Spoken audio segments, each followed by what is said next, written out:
Tonight, we have new details about the Kirshner Wildlife Sanctuary shutdown, why the local district attorney stepped in to investigate. Plus, Prop 50 has ripped away our representation in Congress. local leaders counter one new map with another. Why some say splitting California into two would benefit rural interests. And literally, his SNAP benefits fell on the first, and he had only chocolate milk in his refrigerator. helping hungry students who've lost food assistance, the local effort on college campuses to ride out the historic government shutdown. Covering Northern California. You're watching Action News Now. Coverage you can count on. We have new details about the closure of a criminal investigation into the Barry R. Kirshner Wildlife Sanctuary in Butte County. Butte County District Attorney Mike Ramsey says his office and the California Department of Fish and Wildlife worked together in 2024 to investigate the sanctuary's potential animal welfare violations. Now, the only criminal case the DA considered involved a tiger cub with osteoporosis. CDFW claims the sanctuary was providing the cub with too poor a diet, and that's why the bone loss happened.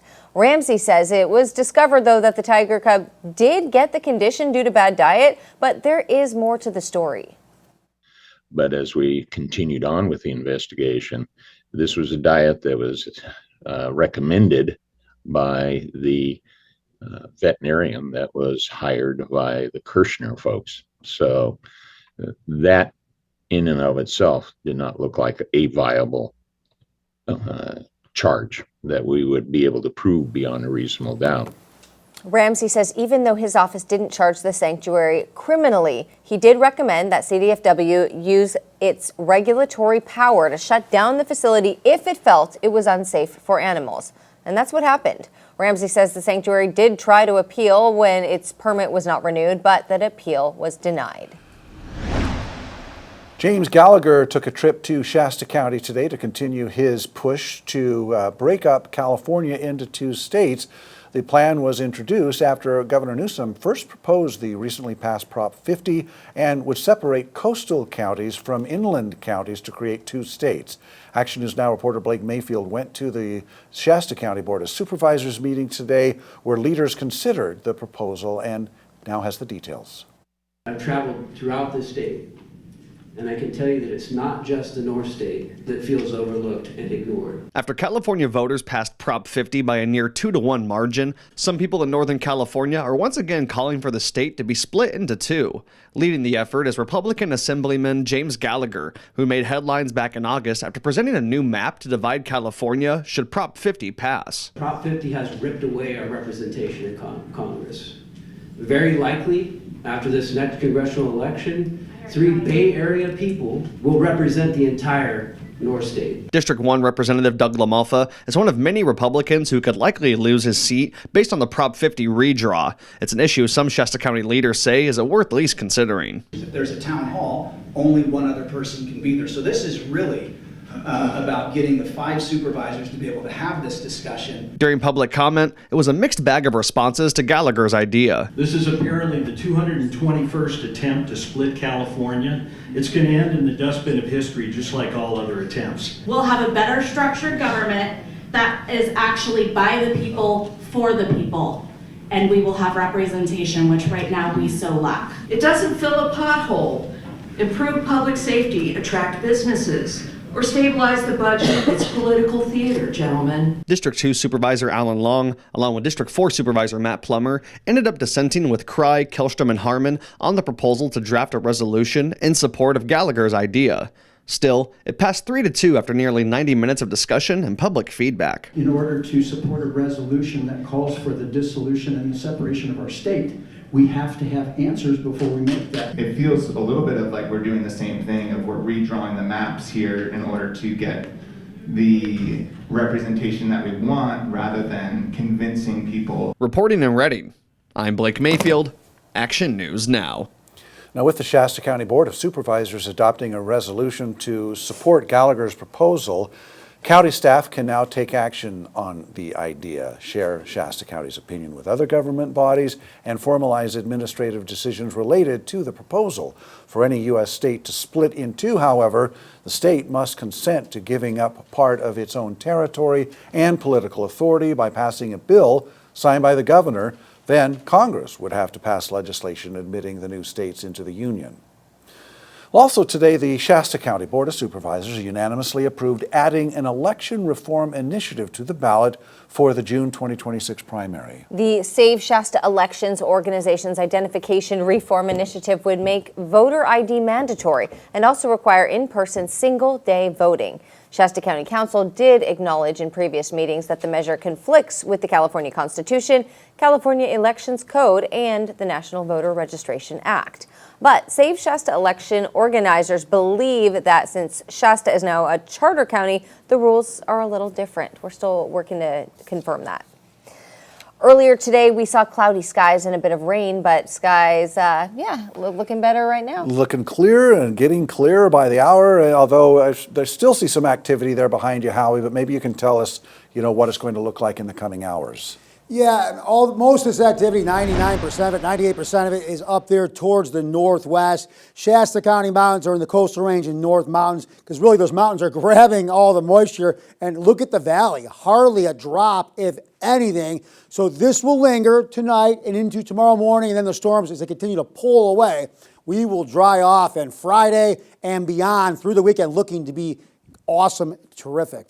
Terrific and awesome, two great adjectives. Here we go. So temperatures right now, right around 60 in the valley. Alturas at 46. For the most part, you climb up into the foothills, a couple thousand feet. We are in the low 50s. Here's our winds. Well, what's the big deal? Well, our winds were really, really breezy the last couple days. Winds on the light side. So with temperatures warming, winds going down and the sun coming out, well, I don't think I even have to tell you. It is going to be wonderful. And we'll talk more about that coming up in a few minutes. Thank you, Howie. Well, breaking news now. The city of Orland is suddenly looking to fill a city council position after a member of the council resigned last night. Brandon Smith submitted a letter of resignation citing what he called unforeseen changes in his personal life. The resignation is effective immediately. Smith was elected to the position just 1 year ago. That's him on the left there. He did not provide details regarding why he no longer has the time necessary to serve. In a statement, Action News Now council member John McDermott called Smith a great council member and a sad loss for the council. The city council will discuss filling the now vacant seat at its meeting November 18th. New tonight, the man accused of shooting and killing his father at a home in Chico pleaded guilty today to first-degree murder. Matthew Theobald is facing 35 years to life in state prison for the crime that happened back in September on West Sacramento Avenue. Authorities say that the victim, Lenny Doe, called 911. The dispatcher heard him say, "Don't shoot me," before that call ended. Theobald returns to court December 11th to be sentenced. New at 6, CAL FIRE says starting tomorrow, burn permits are no longer required for unincorporated areas of Butte County.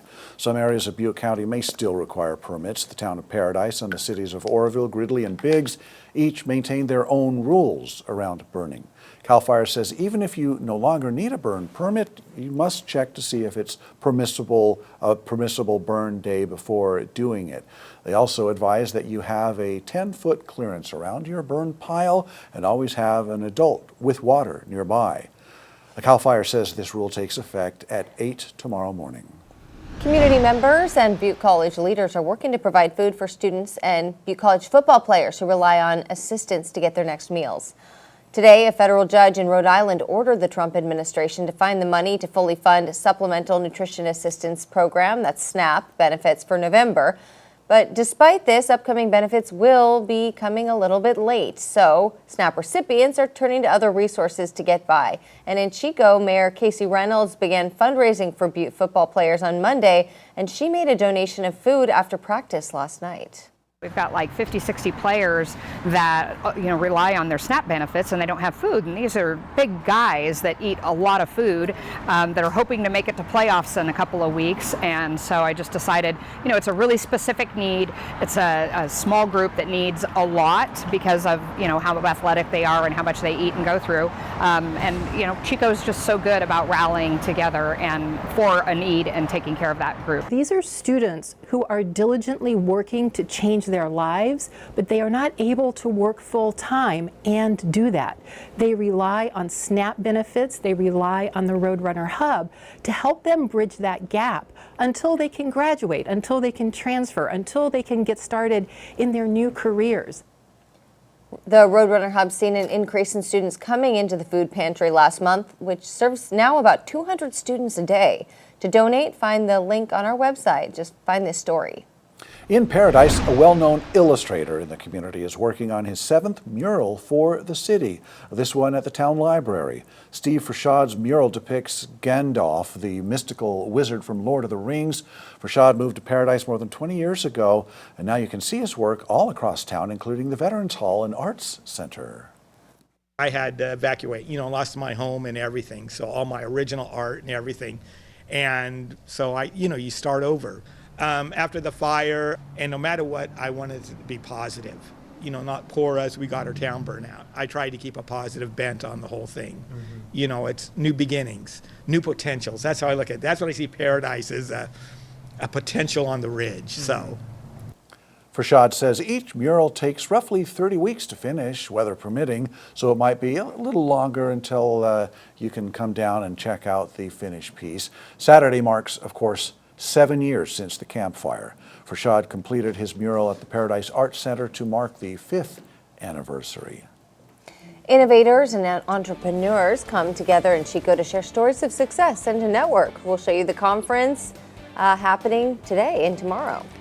And get ready to hit the ice as the rink returns to downtown Chico just in time for the holidays. We'll show you what's new.